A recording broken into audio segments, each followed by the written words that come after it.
Welcome back to my channel friends. ఈరోజు మీకు ఇంట్లోనే ఈజీగా రైస్ సీరం ఎలా చేసుకోవాలో చూపిస్తానండి. ఒక బౌల్లో 2 స్పూన్ల రైస్ వేసుకోండి. కొద్దిగా నీళ్లు వేసుకుని 2-3 సార్లు బాగా కడుక్కోండి. ఆ తర్వాత నీళ్లు వేసి ఒక నైట్ అంతా నానబెట్టేసేయండి.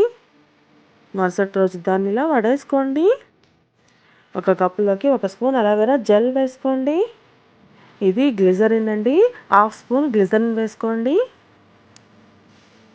అలాగే 1 స్పూన్ రోజ్ వాటర్ వేసుకోండి. 2 విటమిన్ ఇ క్యాప్సూల్స్ని వేసుకోండి. బాగా మిక్స్ చేసుకోండి. దీన్ని రోజు అప్లై చేసుకుంటుంటే ముఖం తొందరగా ముడతలు పడదండి. అలాగే పిగ్మెంటేషన్ కూడా తగ్గిపోతుంది. గ్లోనెస్ వస్తుంది. చాలా బాగా పనిచేస్తుందండి. ఇందులోకి 2-3 స్పూన్ల రైస్ వాటర్ వేసుకోండి. చూసుకొని వేసుకోండి. సీరం థిక్నెస్ తగ్గకుండా ఉండాలి. ఒకవేళ మీకు నీళ్ళగా అయినట్టు అనిపిస్తే కొద్దిగా అలోవెరా జెల్ మిక్స్ చేసుకోండి, సరిపోతుంది. యాంటీ ఏజింగ్ ప్రాపర్టీగా కూడా పనిచేస్తుందండి. చూడండి, ఇలా సీరం రెడీ అయిపోయింది. నానబెట్టిన వాటర్లో విటమిన్స్, మినరల్స్ ఉంటాయండి.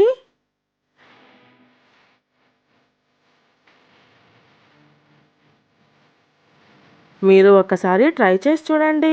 నచ్చినట్లయితే please like, share, comment and subscribe.